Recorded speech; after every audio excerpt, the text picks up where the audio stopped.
남북 간의 긴장감이 높아지고 있다고 하지 않았습니까? 네. 계속해서 얘기를 하고 있는 게 미국에서는 계속해서 그래요. 네. 북한의 도발 가능성 네. 커지고 있다. 뭐 정도의 차이는 있지만은 북한이 뭔가 할 것 같다는 얘기는 계속 하고 있지 않습니까? 네.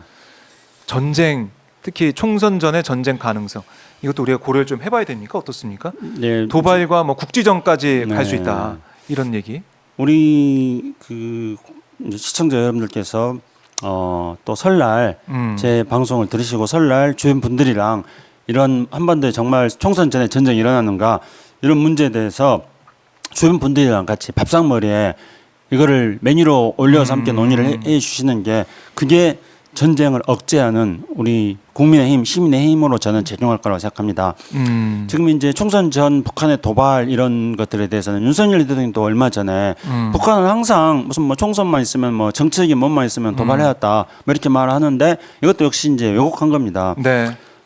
북한이 이 사실은 1월 중순에 미국의 38로스라는 북한 관련 인터넷 전문 매체에서 해커 박사라는 또 칼린이라는 미국의 정말로 뛰어난 북한 전문가들이 있습니다. 이분들이 김정은이 지금 6.25 전쟁 직전과 같은 전쟁을 결심하기 위한 전략적 결정을 했다. 네. 이렇게 이제 이야기를 했어요. 그러니까요. 네, 그것 때문에 이제 뭐 전쟁 난다 뭐 이런 이야기도 하고 또 뭐 윤석열 대통령이 자꾸 북한이 뭐 남한의 정치 일정을 고려해가지고 뭐 도발했다 이렇게 하니까 총선 전에 뭐 전쟁이 일어나지 않느냐는 불안감이 사로잡힙니다. 그래서 이제 이렇게 불안감이 사로잡히면요 어떤 문제가 있냐면은 외국인 투자자들이 한국에 투자하는 것에 대해서 꺼려집니다. 그리고 투자자들이 빠져나가고 주식이 떨어져요. 그래서 이미 지금 그런 현상은 제가 뭐 주식은 잘 모릅니다만은 선 반영된다 그러지 않습니까? 네. 그럼 미리 이제 그런 게 야 총선 전에 뭔가 전쟁이나 일어나면 큰일 났다 해가지고 그게 주식 시장에서 선 반영이 되고 있습니다 지금 현재.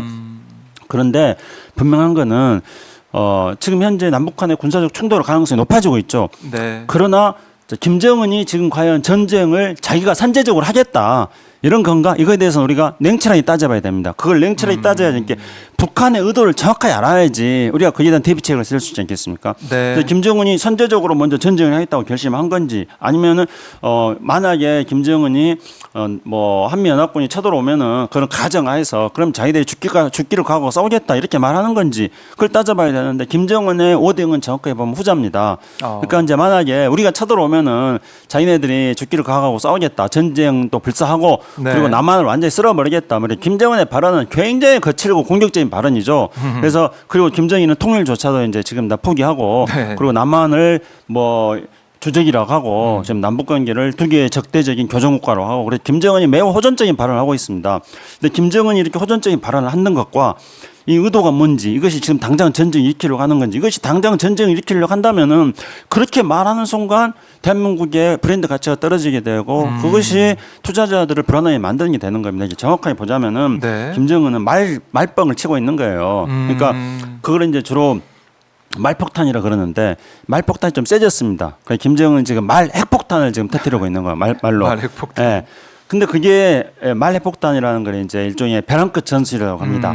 근데 이 벼랑 끝 전술의 원조는 미국의 아이젠하워 대통령 때 아이젠하워 대통령의 국무장관이었던 덜레스. 네. 덜레스가 이 벼랑 끝 전술을 제일 먼저 사용했어요. 그래서 덜레스가 한 말은 뭐냐면은 전쟁을 회피하려 하거나 벼랑 끝으로 가는 것을 두려워하게 된다면은 전쟁이 진다. 그러니까 전쟁을 회피하지 말고 벼랑 끝으로 가는 걸 두려워하지 말아야 된다 이렇게 네. 말합니다. 그래서 김정은이 정확하게 그 말을 그대로 쓴 거예요. 자기는 전쟁을 회피하지 않겠다. 쳐들어오면은 그냥 싸워서 다 물리쳐 버리고 완전히 그냥 남한을 초토화시켜 버리겠다. 이렇게 지금 말하고 있는 거예요. 네. 그러면 실제로 북한이 지금 전쟁 준비를 하고 있는 건가?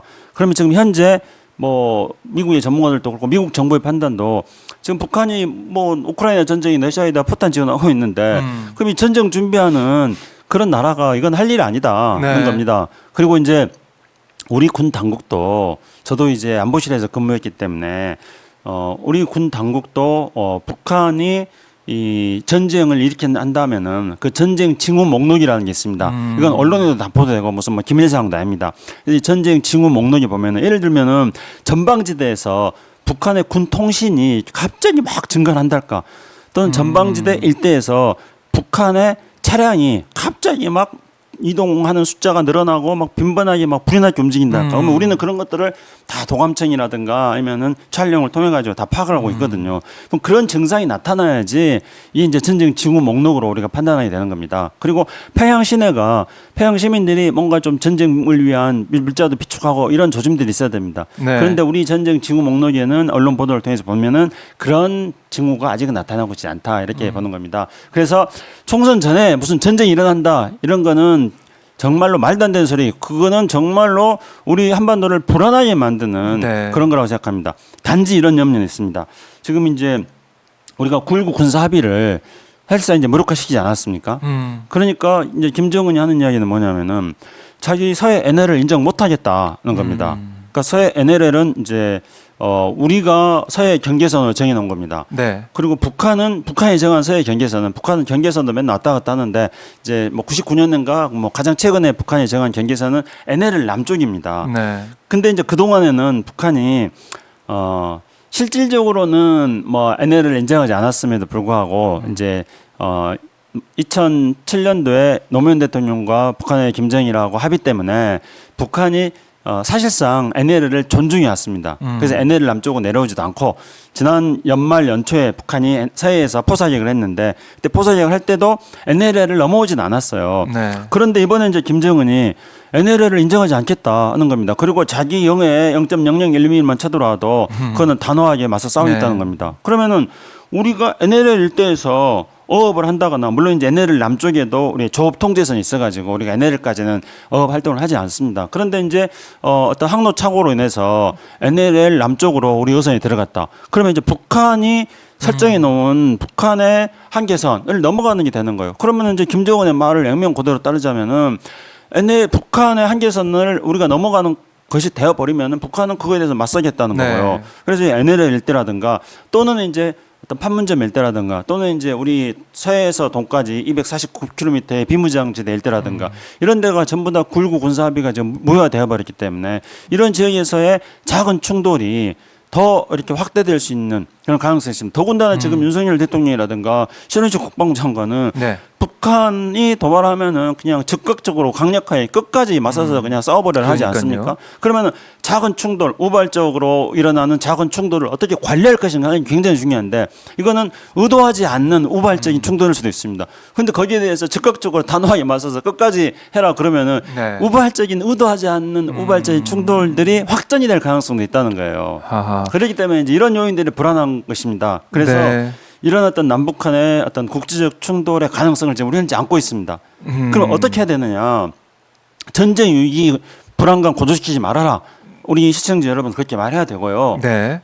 그러나 지금 현재 남북 사이에 9.19 군사합의가 깨진 이후에 그리고 북한과 지금 윤석열 정부가 강대강으로 지금 대치하고 있는 이런 상황에서 우발적인 작은 사건 하나가 확전이 될 소지도 있다. 네. 그렇기 때문에 이 우발적인 사건을 막기 위한 신뢰 구축 장치가 있는 겁니다.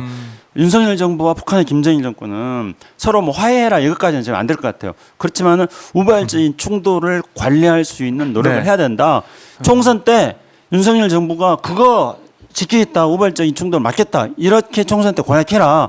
뭐 말도 안 되는 뭐 목련이 피면은 김포를 서울에 편입시키다 이런 소리 하지 말고 네. 목련이 필 때 그렇게 되면은 휴전선 일대, 비무장지 일대, 서해 일대도 총소리가 아니야, 화약 냄새가 아니야, 꽃향기에 가득 나게 만들겠다 그런 공약하라 가십시오. 예. 아유 뭐 한동훈 위원장이 방송 보고 공약을 국민의힘의 총선 공약을 다시 만들 좋겠다 이런 생각도 하는데 근데 안 보겠죠. 압수수색 들어오는 거 아니에요? 어머니 TV 압수수색 들어오는 거 아니에요? 왜 그런 얘기를 하게 놔뒀냐 하면서 뭐 지금 제가 이야기하는데 지금 네. 제지 안 했잖아요. 예, 박성훈 예. 기자. 저는 제지 안 했죠. 오히려 좋아했잖아요. 야 이거 네. 압수수색 들었겠네. 아, 들어온지 안 들어온지 한번 보도록 하고 네. 네, 평화가 중요하고 평화를 만들어가고 관리하는 게 정말로 네. 우리 정부와 우리 윤석열 정권이 음. 해야 될 일이고 우리가 관심을 가져야 될 중요한 사안이다 이렇게 정리를 한번 해보겠습니다. 네. 특히 이제 설 명절 뭐 내일 모레면은 네. 설 연휴가 시작이 되는데 가족들 친지분들 만나서 네. 친구들 만나서 이런 얘기를 해야 될 것 같아요. 네. 평화, 예. 안보 얼마나 중요하냐. 네. 뭐 전쟁 위협 속에 이렇게 우리가 좀 살아가고 있는데 이걸 좀 전환시킬 수 있는 네. 그런 모멘텀 또 그런 구상 그런 담대한 어떤 뭐 미래를 향한 네. 그런 생각을 좀 해와야 된다. 이렇게 좀 얘기를 했으면 좋겠습니다. 네. 네, 김창수 처장님도 아마 마지막 멘트. 예, 그 얘기를 하시려고 오늘 딱 이렇게 쭉 올라오신 것 같은데 그렇죠. 마지막 제가 마지막 멘트 준비했는데 네. 그걸 그냥 박정훈 이사가 먼저 해버렸어요. 예. 제가 이제 마지막 멘트 준비한 건 정말 우리 네. 설 연휴 설 명절을 지금 우리 맞이하고 있습니다. 우리 설 명절은 가족들을 만나고 헤어져 있던 가족들을 만나고 또 친구들도 만나고 우리가 너무나 그 평온하고 평화롭고 그런 우리의 명절이지 않겠습니까? 네. 우리의 이제 추억으로도 또 오래오래 남을 수 있는 그런 명절입니다. 이게 소소하지만 우리의 행복이지 않습니까? 이게 바로 일상의 평화입니다. 그런데 군사분계 있을 때 이제 충돌이 일어나고 네. 전쟁이 일어나면은 우리가 설 명절 때 이렇게 일상에서 소소하게 누리는 우리의 이런 행복, 우리의 평화 네. 이런 거는 풍비박산이 납니다. 설 명절 때 우리가 누리는 이 기쁨, 이 행복, 그리고 또 우리는 설 명절 때 우리 주변에 있는 어렵고 힘든 분들에 대해서 또 온전히 손길을 또 보내지 않습니까? 네. 어려운 사람들과 함께 하려는 우리 이 아름다운 마음 이런 것들이 유지되고 지켜지려면은 이 군사분계선일 때에서 충돌이 일어나면 안 됩니다. 그래서 설 명절 때 정말로 김포를 서울에 편입하는 게 맞는 건지 지금 총선 앞두고 한반도에서 전쟁이 일어나서는 안 된다는 이런 것들에 대해서 주위 사람들하고 많이 의논을 해주시면 좋겠고요. 네. 제가 오늘 방송에서도 말씀드렸습니다만은 역대 정부는 그러니까 박정희 대통령도 뭐 군사 정권으로서 독재를 오래 했다는 잘못 있습니다.